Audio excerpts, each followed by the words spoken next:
Hello, welcome to the first, the maiden interview on our University of Chester's social and political science channels, where over the course of certainly the 2025-2026 academic year, we're going to be hosting a whole raft of interesting people from a whole raft of interesting backgrounds with expertise and just stories that are relevant to all and more of the social and political science subjects that are taught at the University of Chester. So by way of introduction, for anybody who does not know, my name is Dr. Paul French.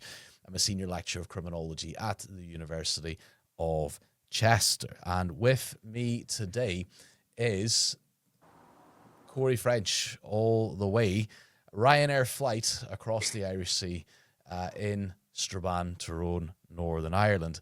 Welcome, Corey. And for those watching, you may well notice the similarity in surname. So by way of disclosure, and I've yet to work this out. Are you and I second? Technically speaking, I just say cousin because it's all the same to us because we've got that bloody many. But technically speaking, are we second or third? I've never really worked that out because you're the son of, technically speaking, again, my full cousin. So what does that make us? Well, yes, we are second cousins. It's a second, is it? Right. I thought We it are might have second been. cousins. Yeah. If you want to be correct about it, we are second cousins. But let's just be serious. Look, our family's that big. I don't even think there's time to even work No, out there's not. who's who anymore because there's so many There's of really us. not. That was just very curious as to what that is because I've never worked it out. So that's a mystery solved. That's a mystery solved for me. And I'll give way to you in just a moment for a bit of a bioptic from yourself, a bit of an overview. But the relevancy and the theme of yourself being on this maiden episode today is to bring, I think, a bit of insight to many of our students. Certainly from what I see in criminology classrooms is, the average age being, as you would expect, 18 to 21, 22-year-olds. And from my observations, I mean, not necessarily politically aware, definitely not politically active.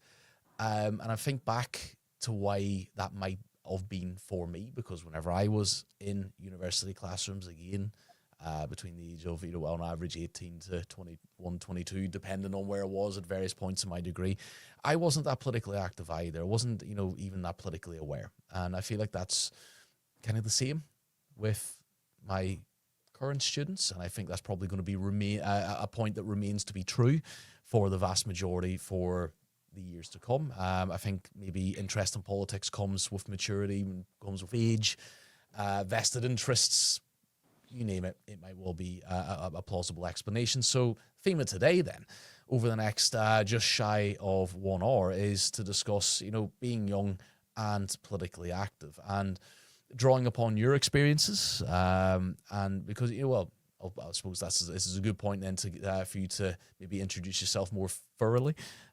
Because you do have a wealth of experience being active and aware in politics, and it goes against that grain, your experience of being young and politically active. Yeah, it does, and obviously for the viewers as well. My name is Corey French. I'm Paul's second cousin, and obviously, just for the benefit of your students and those listening, my experience, I suppose my experience started off or my journey, if you want to call it that. I think journey would be a better word. It started off when I was 16 years old, and I'm 31 now, and you can probably see a lot of the grey hairs coming out there now as well. But yeah, my first intake into politics began in 2000, and it was in 2008. Whenever I started to wonder, so to speak, uh, about things. And I think looking back now, and it sounds so silly, really. Well, not really sounds silly, but it was just very strange because it was the 4th of July, 2008. And if you remember, Paul, there was a presidential election in America that year, and Obama had just been elected that November. I was in That Florida. was a big one. That was a That was a big one bloody and a big very, one. a in very terms of historic. presidential historic elections, for a It, number of reasons, that was a big one, of course. it was, and I was in Florida on the 4th of July that year for a family holiday, and again, I had no idea about any of that kind of stuff, what it was about, who this guy is. It was John McCain, and I had no idea who anything about politics or no aspect or anything. And I think I recall walking down International Drive, just outside of one of the theme parks we are going to, and in America they have a completely different way of campaigning compared to what we do here in Ireland and obviously mainland in Britain. Yard signs. Now, my first thought, and I seen this yard sign outside this man's home, I thought it was like some insurance company or something like that. And I looked and I seen this slogan, "Change we can believe in," Obama 2008. And I says to my mum, I said, "Who is that?" He's like, "That guy's running for president." I was like, "President of what?" And again, silly, I hadn't a clue. So because we were on a holiday, there was so much hype, there was so much drama about it because it was, and it did become such a historical milestone. And it was that November, and I was going into school, and obviously we were 6 hours. I think we're 6 hours in front or 6 hours behind over there, whatever. And I remember coming home from school, and I'm it came second on guessing myself now, but I think we're 6 hours. something like They that. are America's 6 hours behind. I'm Uh, nearly sure. Yeah. so that was all right. I came home from school. I was going to do my fourth year, and I came in, and naturally enough, started to watch TV. Came on breaking news that this guy that I asked about on that yard sign had just been elected as the 44th president, first black president in history. So I was like, whoa, way, like you. And I started to watch it, and I watched his inaugural in January of that year, and I then started to think I could be like him. And I, you know what I mean? You just think, oh, God, I could be like him. And I started to research politics in America because I did GCSE in history. So that was kind of where I started to pick things up. And I began taking an interest in politics at that time. And it wasn't just politics in America, it was politics in Europe as well, and even here. And I immediately started to look into what's different with politics in America compared to politics here in Strabane. Now, obviously, you can answer that in so many different ways because we know that it's 10 times, 100 times different. Yeah. So I started to look at people that we have here, councillors, MLAs, MPs, um, activists, people who are just out there on the ground who are trying to make a difference. On a lot of cold, wet, and windy days and nights in Well, just Ireland as for the well. benefit, I can see the sun shining where you are. It's pissing rain here in Strabane right now. So, You were just at um, a nice time of day. You didn't see it this morning. It was absolutely it rained chunky. uh, but so to kind of answer the question in more detail, it was September that year. I got unexpectedly, and I didn't ask for it because again, I hadn't a clue. I got elected to my student council in Holy Cross. I became the vice chair, and now looking back on it, it was probably just an excuse for us to ditch going to class, Yeah. which 9 times out of 10 was. But that kind of gave us, it was a lesson still, even though we can joke and say, oh, we're getting out of class for an hour or whatever, it still gave us the knowledge about how debating can work, like how you can debate someone who has an opposing view, and so on and so forth, and basically how to conduct yourselves in a public forum. And obviously, giving you the insight into leadership. And again, I was only a vice chair, but and I was learning along with other people how to interact and function within those kind of roles. So it was later on then that I was elected to Strabane District Youth Council. And again, that at that time we weren't. We, as you know, we're merged with Derry City now, but back then it was just the Strabane area, and I was in there for about 4 years, and I was chairman of the youth council for about 2 years within that term, and that's when I really started to get my hands on a lot of things in terms of lobbying and chairing meetings and bringing councillors, elected representatives into the room to hear from us young people. And I wasn't challenged to do this. I used my own thought process, and I thought, let's bring the elected representatives and us young people into one room, and as per usual, debate and argue and whatever you want to call it, but just give us young people a chance to tell those 4 or 5 that we had in the room that night what we think about just general issues. Um, Strabane does have a reputation for being a very diverse town, and it was one of the first things that we raised was more interaction with our ethnic minority communities and developing more social networks with people who come from different countries to live and work here. Um, we spoke about youth provision, more enhanced youth programs to not get young people off the streets, because it sounds terrible that we're saying we don't want you on the streets, but giving young people our age at that time something to do in the town, as opposed to just sitting down the water wall on our phones all night. You know what I mean? Which is night times that I shouldn't even be saying that, because my mum didn't even know I did that, because he had to be home at 9 o'clock. So I'm probably going to get grounded. Um, but there were so many ideas that we were coming out with. Those were ideas that were not just coming from our own heads; they were coming from our friends. Young people we live amongst. We sit in classrooms.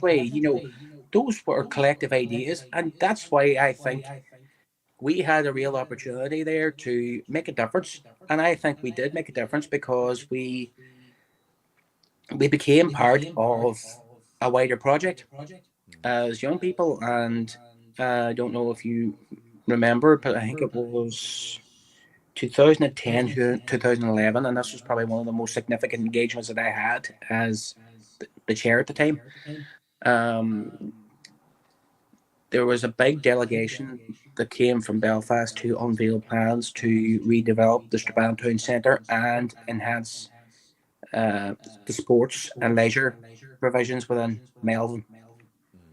And as a Melbourne being young the so just for clarity as well for Melbourne Sports Hall, sorry. yeah, it's like a sports center down in the middle. Well, I say I say middle of town. Let's not be pedantic about it, but yeah, It's it's in the town center. And growing up, it was it was a like I lived in the estate next to it, and it was quite vital for. I mean, if you're talking about things to do, it was vital for anything to do sports related, because it had the eventually it had the AstroTurf pitches, it had the indoor for like indoor football or any other type of indoor sports and what have you. But it was, to be fair, then, and I actually drove down for the first time when I was back home visiting last week down into Melbourne, and it's night and day how different that is now. I was going to say, with respect to it, as vital as it was when I lived in Strabane, and obviously I grew up there, but whenever I was living there up until 2008, it served a purpose, but it was run down. It was underfunded. It was starved of um, just being able to expand on what it was until after I left, and now, Jesus, it's fantastic.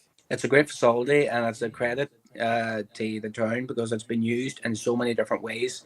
Not even just for sports. Well, I know predominantly it is sports, but different things. That benefit people, like health and welfare appointments and things like that. It was unfortunately it was a test center during COVID as well. But the fact that it was such a big facility that it could accommodate things like that, and it's still being upgraded. Um, and it's a great facility, and we're glad to have it. Um, we're trying to get more projects over the line now as well that we're crying out for. But that's another topic for another day. But as I Sorry, say, we were part.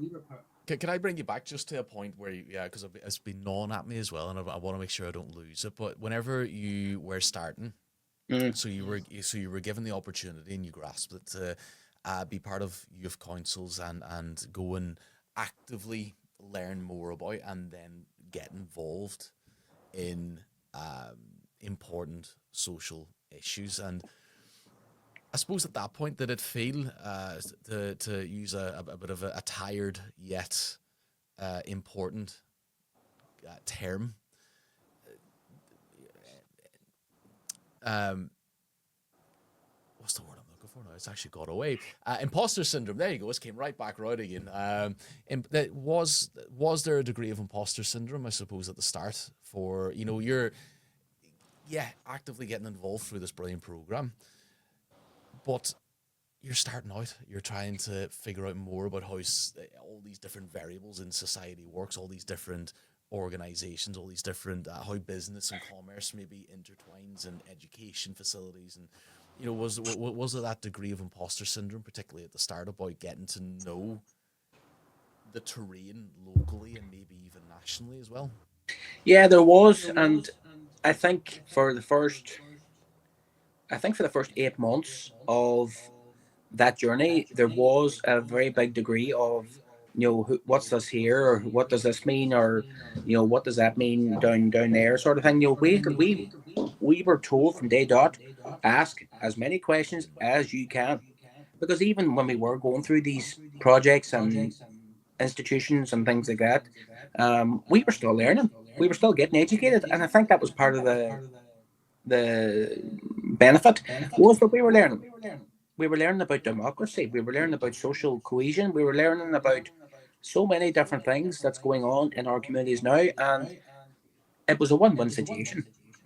And it put us in good stead, to be honest, as young people that were growing up quite rapidly, as well. It put us in good stead for, you know, making our own minds up about our own, things that's going on, our own opinions, and where we stand on this issue or that issue. And that was all a great exercise, and it helped us a lot with Yeah. so many different projects. But as we got older, things got so much easier, because, and moving it on ever so slightly, because again, to give viewers the idea of how I got involved, after I left youth council, I ended up as the UK member of the UK Youth Parliament for West Tyrone, my own constituency where I'm sitting now. I was essentially a junior MP, and I thought, right, and I was democratically put into that post. There was an election amongst young people from 16 to 21 at that time, and I won it, and I spent a year in that role. And I even had the opportunity to go to Westminster. I sat on the green benches in the House of Commons. I thought this was never going to happen in my life, and it did. And it was all part of a wider idea of bringing young people closer to the decision makers. So we had an opportunity. We sat in the House of Commons that year. It was November 2010. That's what I remember. And we took part in the debate. And the speaker, John Bercow, and this is the first time I ever Oh, that's found out right. who John Bercow was, or for and I'm sure people listening know who John Bercow was, and all you have to do is say, "Oh, da," and you know straight away who it is. He did it that day, exactly in the same way, and I thought, "Is that guy all right?" It turned out he was the presiding officer of the whole thing. So that was okay, explaining the rules, what we can say and what we can't say, and if rise in your place, to catch the speaker's eye. And I was up and down like a yo-yo that day, to be honest. And Yeah. we met a few interesting people as well, because bearing in mind at that time as well, the Conservatives had just got back into power, and we met a few interesting people who probably right now I would not agree with anything. We met David Cameron, and we met Harriet Harman, who was the shadow leader of the House of Commons, and she was a member of Parliament herself. And we met William Hague, Mm. and we met Ed Miliband. And as part of the making us relaxed about being in what they termed the mother of all parliaments, they sat on the green benches with us and they entered the debates. We put questions to them. There was an agenda. We asked them questions. I eventually, after yo-yoing up and down, I got to ask the PM a question, and it was about car insurance being so expensive for young people. What's the government going to do to bring it down, sort of thing. So I can't remember exactly what the question was or what the waffling answer. It was a waffling answer he gave, to be honest, but I can't remember because it was that long ago.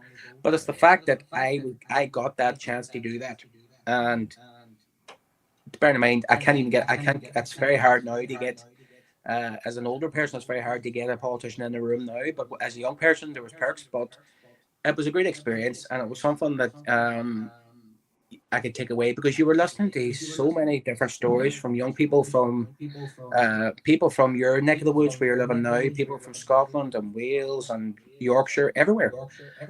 Um, the same issues that we're having back home, they were all being discussed. So it gave you an understanding that you're not the only one having these issues, and we were having discussions about getting involved in activism and doing things that are meaningful that can help others.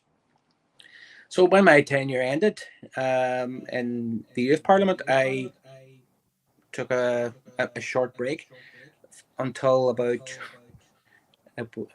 2016, and I I was put gonna my say name. because that must have formed part of your like your I emerging did political kind of a lot. identity as a just an individual person. Because I mean, I don't know if it's right now, or if if it's maybe more proper to in the current atmosphere, and maybe it's a discussion for another time to try and break the mold of what has been a long-standing left and right spectrum. But at the minute, for lack of a better alternative, we'll maybe use the left and right spectrum. But I mean, along that, experiences like that must have helped you try and coordinate maybe where you might have fell with the policies that you were uh, developing and finding, as well the policies of other people, other parties that were agreeable with you as well.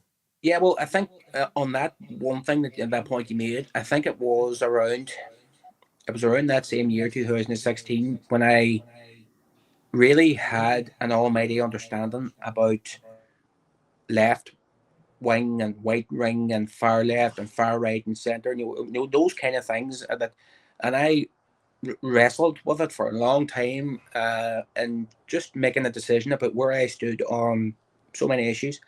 And I am a left wing person, and make no apologies about it. I've got friends who are right wing and who are all over the place, and things like that. That's just the way it is. But it's our choice. And it was that same year that I also put my name forward to stand in the Northern Ireland Assembly elections. And it was May 2020, no, May 2016 it was. And just to clarify at this point as well, that would have been as an independent. I was an independent at the time, and I think what was quite significant about it as well was the fact that I was one of the youngest candidates on I'd that say you ballot would. paper. I was going to say you definitely would have been. So, remind me, what age would you have been around then? I was 22.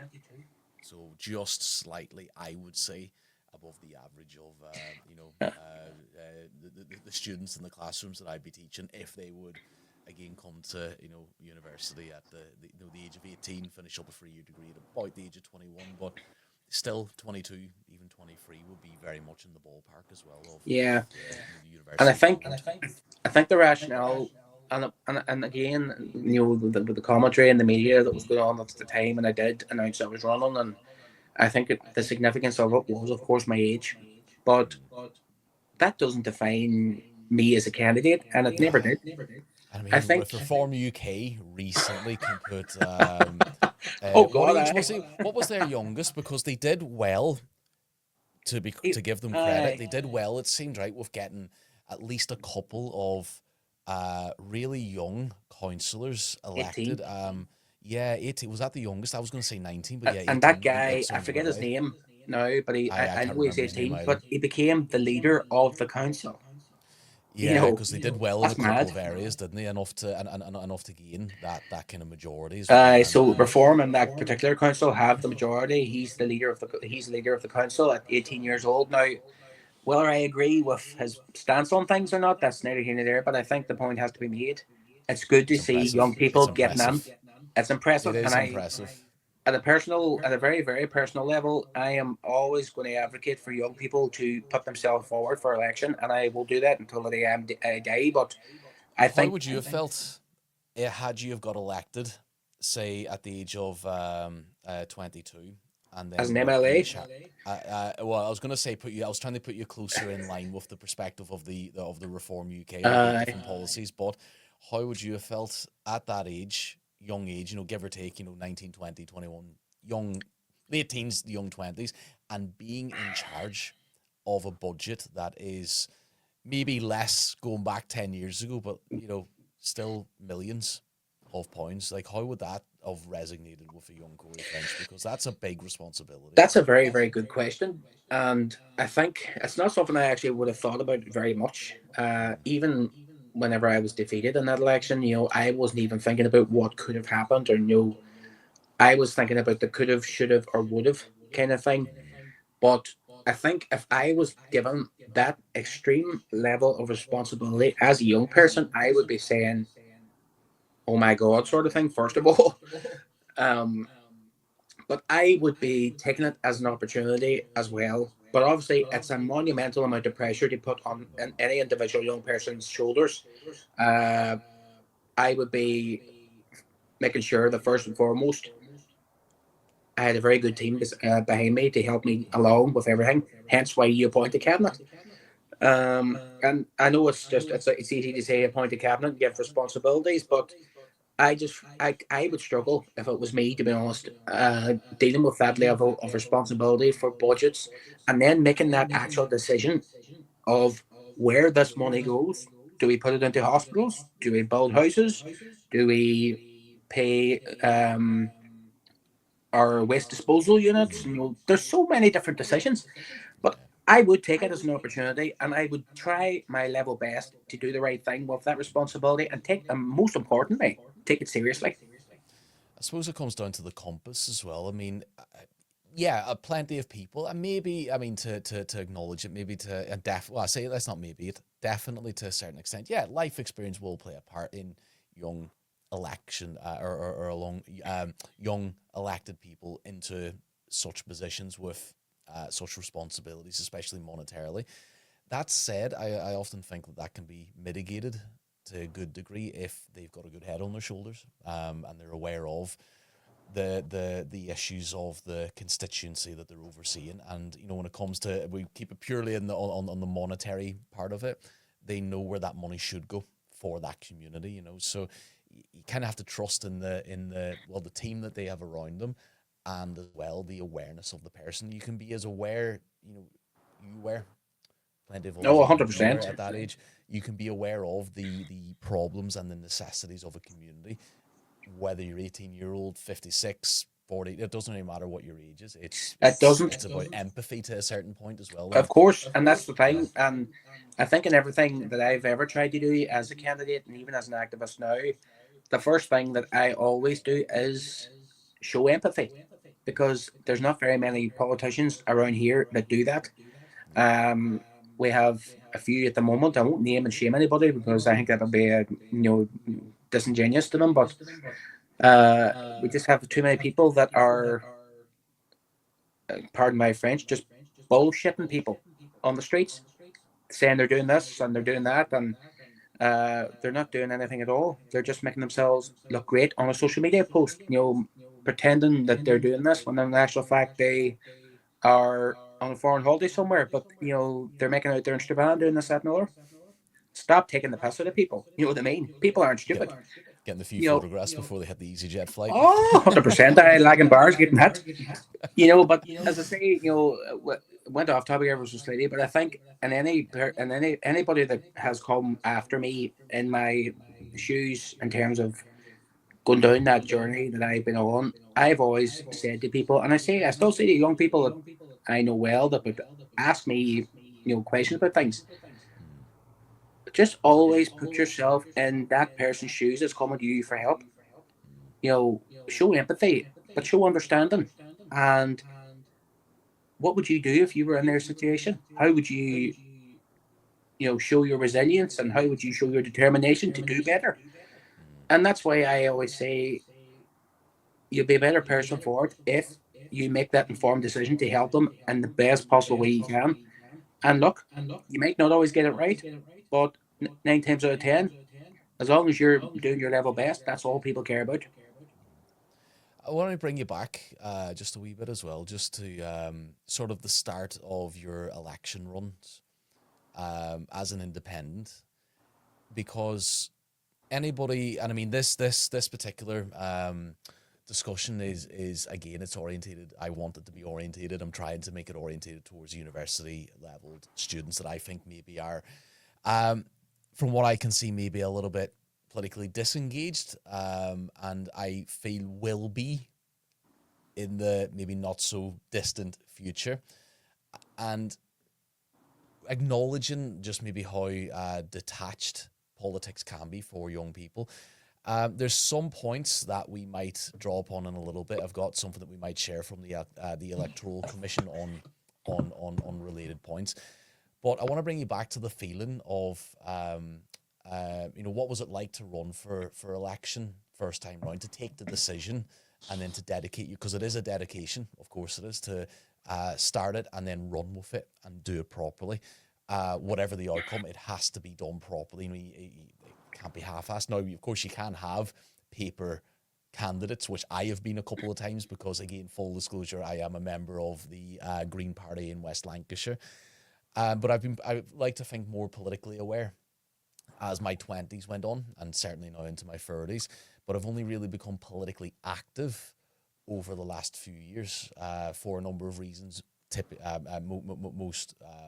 Most predominantly, basically scheduling. I've never had the opportunity until recent years to be more politically active, and now that that schedule's lightened, I've been able to wedge in some activity, and it is great. I mean, just finding a bit of a home with a party that you don't have to, I suppose, make this point clear to everybody.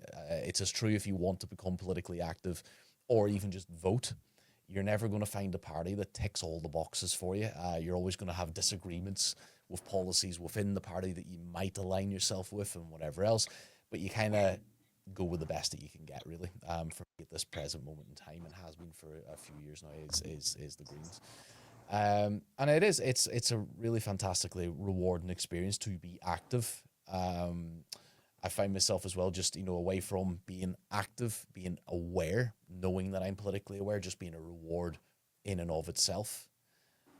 And bringing it back to yourself in your election runs, it does take a lot of effort, I think, to really say, I'm going to run for whatever my motivations are, but I'm going to run. What was that like for you? Yeah, well, I remember mulling over it, because I had been to the assembly as a visitor, and as part of a delegation as well in two different instances, and it was around that year as well. Would you believe? But I think it was October.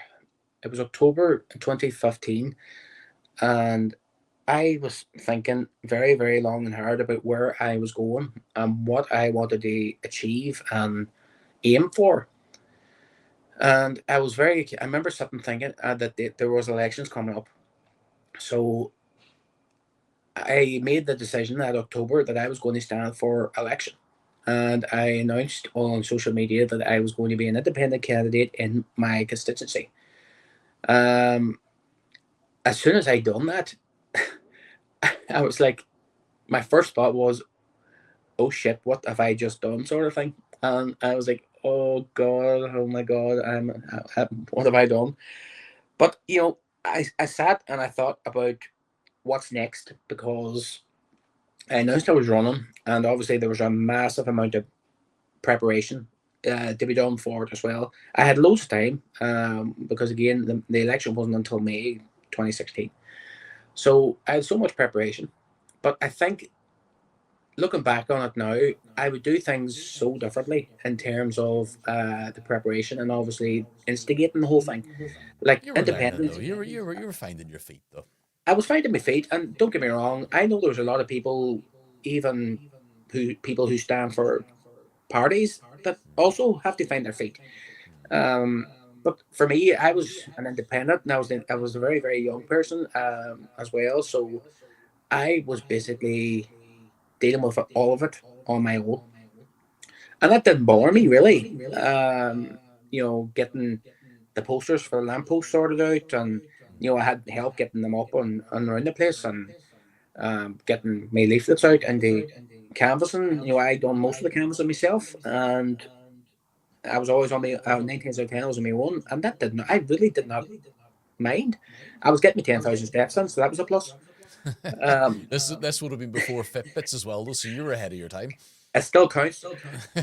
Um, but yeah, as I say, it was an exciting time for me as well, because I was just buzzing to be getting out there to meet people, share my ideas about my outlook on different aspects, and like what my views and opinions were, and what I would do differently than what the other five MLAs would do in my constituency. Because at that time we had six.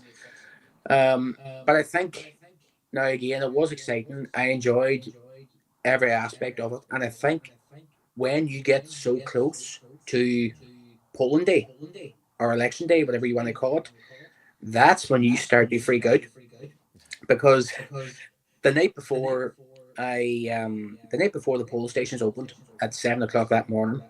I'm pretty sure it's the same for yourselves over there too. We were trying to, as I call them, take the VIP spots outside the polling stations with our advertisements. Yeah. And that's, that sounds awful saying that, but it is like, you have to advertise yourself, because you do get a lot of undecideds going on.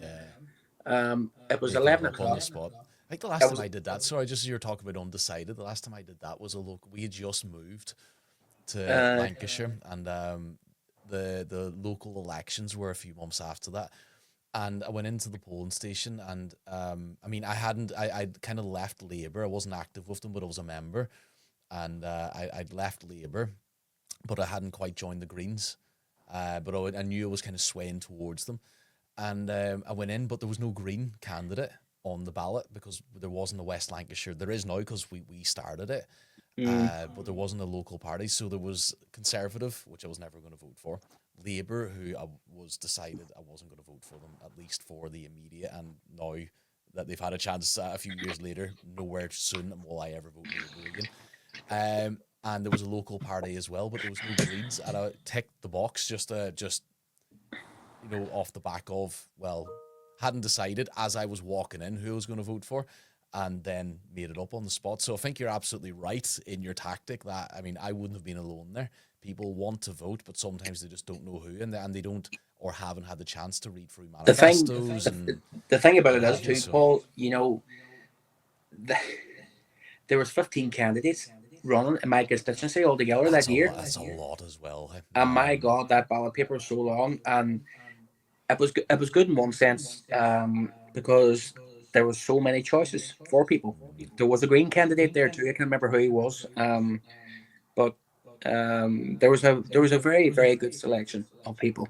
You had the five parties in Belfast, or you had your Sinn Féins, you had your DUPs, your SDLPs, all of them, and there was actually four of us independent candidates that year. And I thought, oh, this is kind of. It wasn't that it was a bad situation.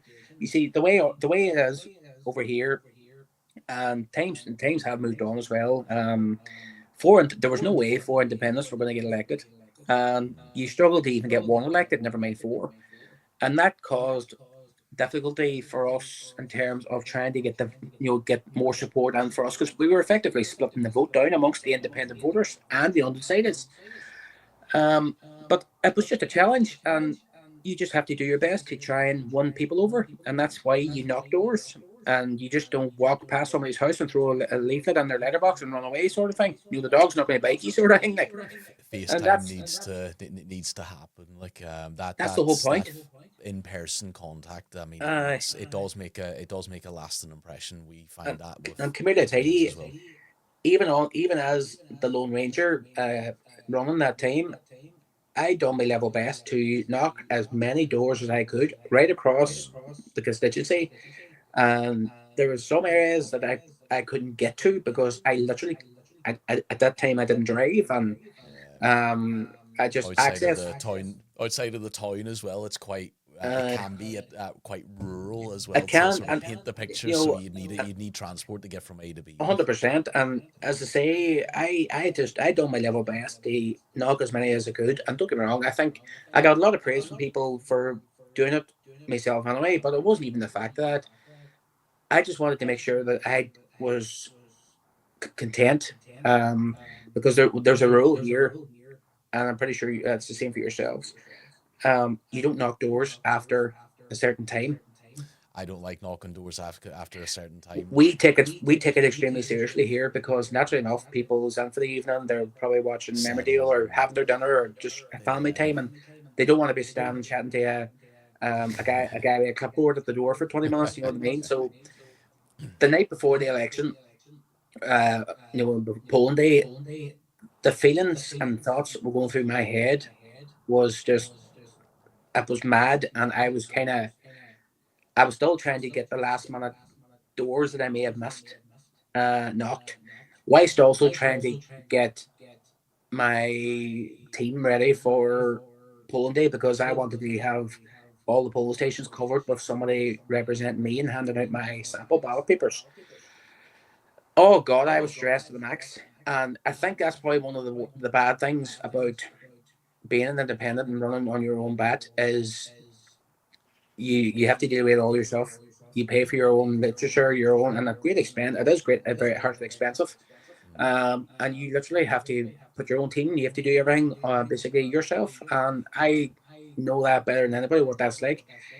But we have some independents here locally that have a massive following, and that's their own right. They're well known. They work in the community a lot, probably before I was even born.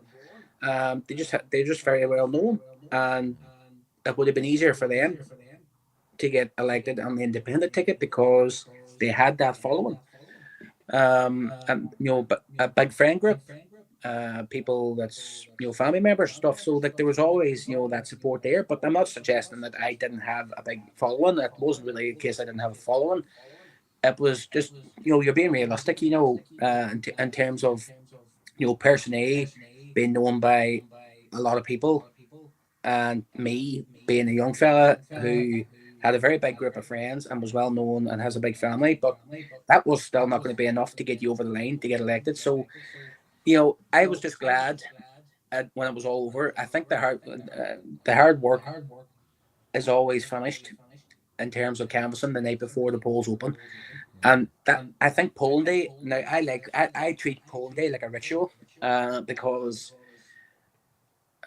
the only downside it is you have to get up at 6 in the morning because the polling station's open at 7, so you have to get there and do your responsibility. And Yeah. I'm going to wrap this point up with this one because I thought I still don't have this down to this day, but we had the crack and we had to carry on at the polling station, speaking to people going on, and the other candidates were there, and their representatives and all, and you're just having the crack and the carry on, and we're getting each other refreshments and things like that there, and you could have a slanging match in a debating chamber, but we always look out for each other around election time as well, especially at polling stations. We'll never see anybody stuck.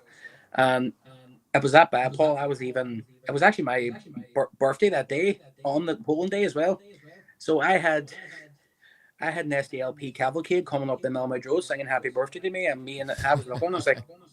I was like, what the hell is all this about? Yeah. And I'll never forget it. And we were literally dancing in the street and all, like we were trying to take the seriousness out of it as well because we were just trying, relax yourself, enjoy it. You know what I mean? Because that's what it's all about. And now think about this for a second, right? You're standing at a polling station, right? You're a voter. You're standing there from 7 o'clock in the morning. Polling stations close at 10 o'clock. And say you're involved in a campaign. What's the one thing that you need to remember to do? I mean, it'd be voting, wouldn't I'm going to put that to you. it? Would it be Seriously. vote? Yes. No. No. No. I was flat out that day with everything, right? Me, the candidate, and everything. And what was the one thing I almost forgot to do was vote. And now, Paul, I swear to God, may I be struck down. It was 10 to 10 that night, and I still hadn't voted.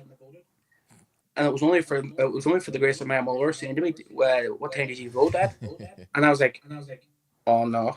I had to run up to the polling station quickly, and I mean run. I threw the leaflets at a cousin of mine. I was like, "I'll be back in 5 minutes." I had to vote at St Mary's Girls in the Melwood Road, and you never and like me wearing them brown leather shoes, and I swear to God, hey, I didn't give a shit. I ran up that road because I'm not missing my vote, like, and everybody's slagging me for days after it. Then trust you, you forget to vote, like, you know what I mean, and you run them. So I still get reminded of that every day, like, but that's the kind of things I'm talking about, and that's what I try to say to people that were, young people.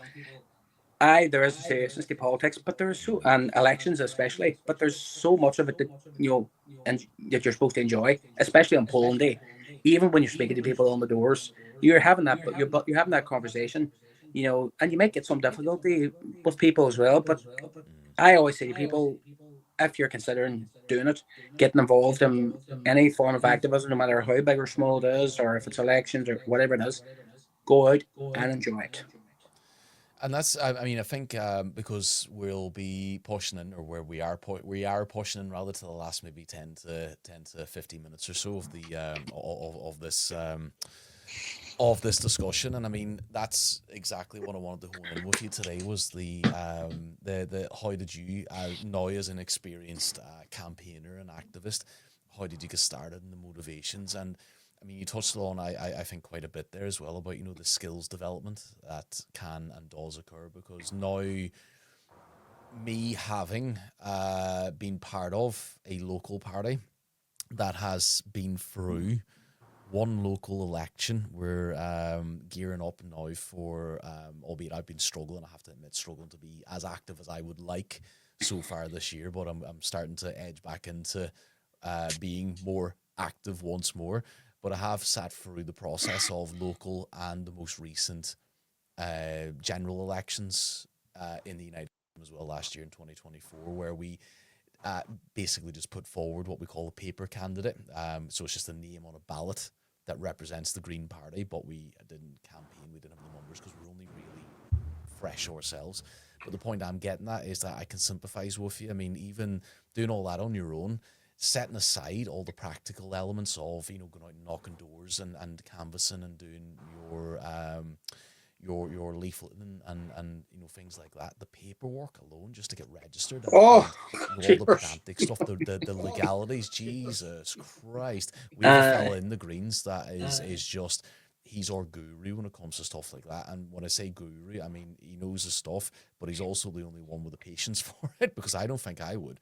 So I mean, it's not only getting to know your area and your constituency and all the rest of it, like, but you're getting to know all the intricacies of Uh, the election process. And with, just because I'm conscientious of time as well, I mean, that must have all of that. I suppose the big benefit there of being an independent at a young age is you're learning from the ground up, and that must have informed your process since, because I mean, you've and I'd like to get your thoughts and maybe get a bit more on to kind of close before we kind of finish off today, your advice for students and young people generally, again, that age of about 18, 19, 20. I want to get your views on a couple of your points on that just before we finish, and where you're yourself looking ahead for your political career going forward.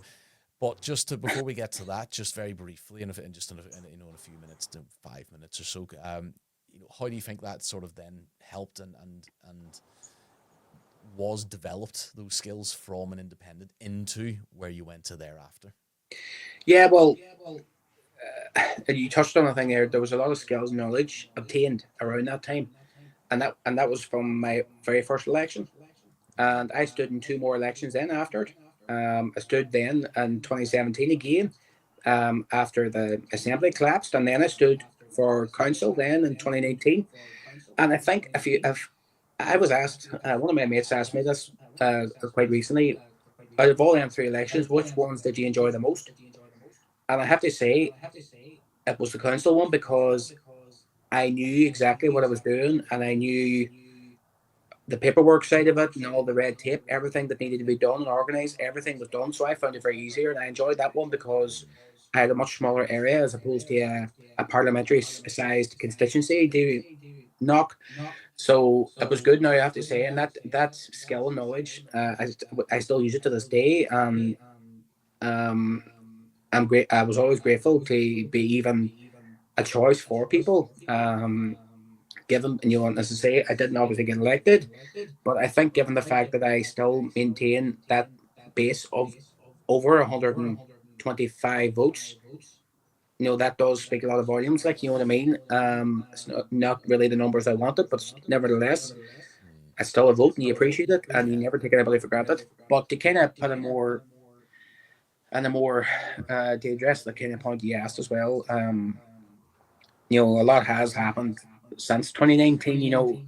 I'm a member now of the SDLP, and I actually joined the SDLP in 2019, and it was one of the best decisions I ever made. Because not only that, um, one of my bestest friends on this earth got elected as an SDLP councillor in that 2019 election that I was also a candidate in as well. So, there was no fallout between us or nothing like that. You know what I mean? But it was very remarkable. The two friends were essentially running against each other, but not fighting with each other. You know what I mean? But as I say, that's kind of Healthy where competition, we might healthy say. competition. But we supported each other as well. I mean, we helped each other out with things as well. You know what I mean? And in terms of information and stuff. But yeah, since 2019, that's where I have been now, and uh, I think it's probably not even beneficial for me. It is beneficial for me personally, but it also, being a political party, your knowledge is further enhanced again, as well as your skills and your experience, especially your There's power in experience. numbers as well. I mean, you've There got plenty is, of and experience I as an think independent, I and don't now think you're now. amongst others as well, with that are there to support and help each other too. So Uh, you see, I find it very enjoyable being in a political party as well. And yeah, I did stand as an independent, but back then I was very undecided about whether or not I was going to join a party, so I just sat with it.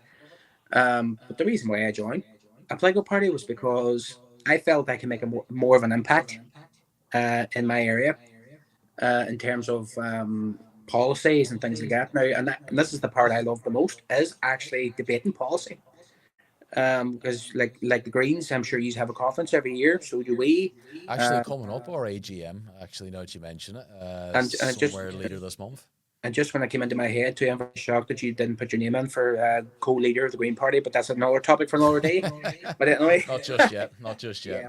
But as I say, no, I'm actually I'm enjoying what I'm doing at the moment. I'm still an activist, and at a very personal level, I think it's just my nature comes into it as well, in terms of help. Like, and I only ever got involved in politics to help people, and I'm quite happy to do that. And I do it off my own bat. I don't make no skin or Well, bones that's about it it. as well, But because that's even where we are. You know what I mean? It's just member of a it's just party helping or you. not, it's still voluntary work. Like Even what even you with do with the even in a SDLP, party or not, there's still benefits to it as well. But I'm very happy enough with what we're doing at the moment. You know what I mean? Because I do believe, even now, with the way the current climate, we're in opposition in Belfast, but we're really holding the executives' feet to account and making sure people get the best possible results. And I'm just glad to be part of that. And So, um, what's your future aspirations, or are they of under lock course, and you had key to for ask the? that. Are they under lock and key for the time being?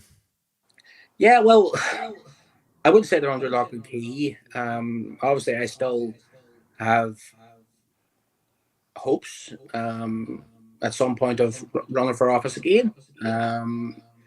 But I don't know when. It's not a case of when.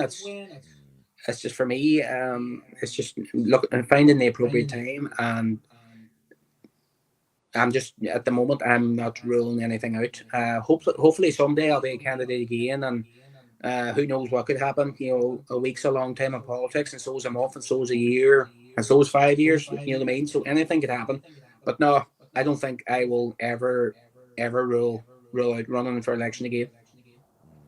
Just to push us towards the kind of the conclusion for today, I shared just a couple of times there, just to give viewers a wee bit of a sort of a scope into some of these points that we've been raising, and one of the rationales for why I particularly wanted to speak to yourself about this topic of young people and maybe a bit of a disengagement, or maybe even a wee bit of a fear factor, whatever. It could be a number of reasons why people that young aren't engaged, and I mean, there of course there is research. I'm not going to dissect this, so hopefully you people watching have had a wee bit of a chance to maybe read through some of the key findings of this report, but it resonates a lot from or it amplifies and picks up a lot of the points that I think we kind of directly maybe or indirectly touched on. And I suppose that brings me towards my sort of final maybe question for you, based on some of the things that are we have discussed, and some of the key findings from the Electoral Commission in terms of a little bit of a fear factor or a lack of confidence in young people and what have you.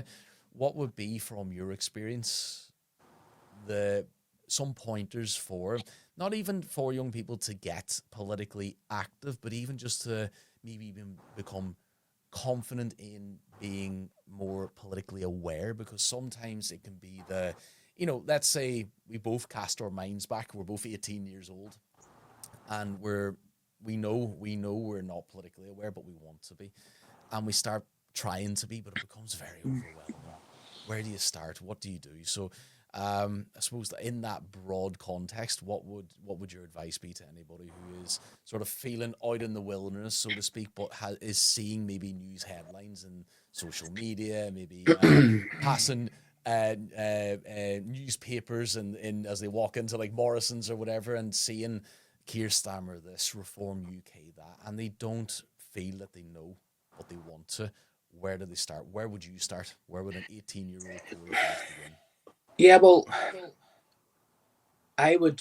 I'm going to give two answers to this now as well, but I naturally enough, the first person you're going to ask is your parents. You know about and all this stuff. You know what I mean, and that's natural. Every house is the same. Um, my advice would be to people watching that are in that situation is to study, research. Just go on Google and type in something that's happening, or read up about something, and that will start your knowledge fluids off with things. And but one crucial thing that I will say to people, and I say to people here and to my younger siblings especially, um, in turn, like 16-year-olds are now given the chance to vote at long last, which was something that I was heavily involved in as well, which I forgot to outline earlier on. It was one of my key projects. Um, Now that they're given that that I wouldn't say trust, but they're given that right, and it is their right. That I think that should further give them confidence that their views are being listened to, that they are being respected, simply because that young person is going to go on and vote. Now, I would say to young people who are unsure about who to vote for or who to support on a long term basis, don't listen to your mum and dad. It sounds awful.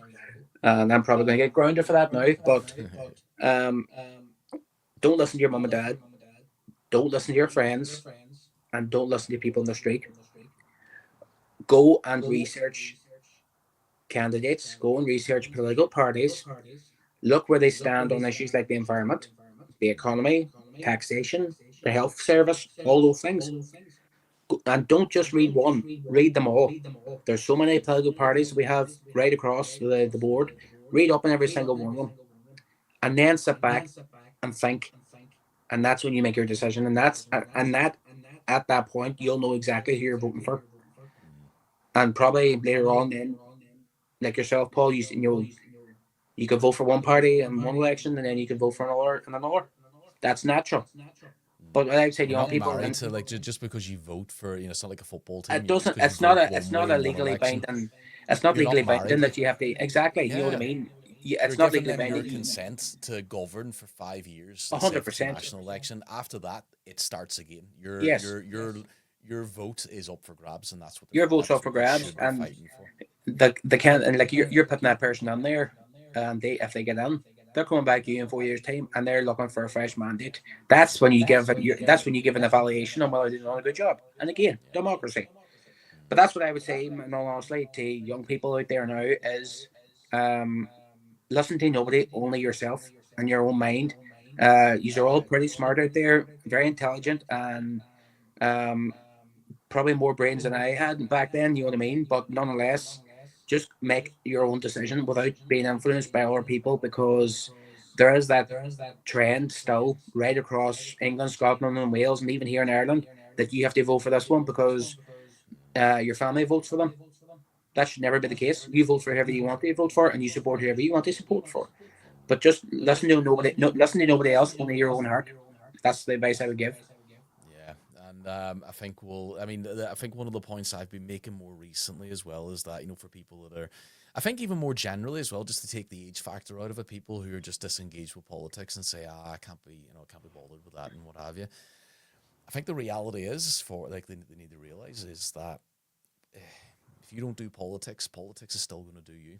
You know, Exactly. the things that are being decided will be decided with or without your input, your vote, or what have There's you. not one So decision that's been made, and it doesn't matter where you are at the moment.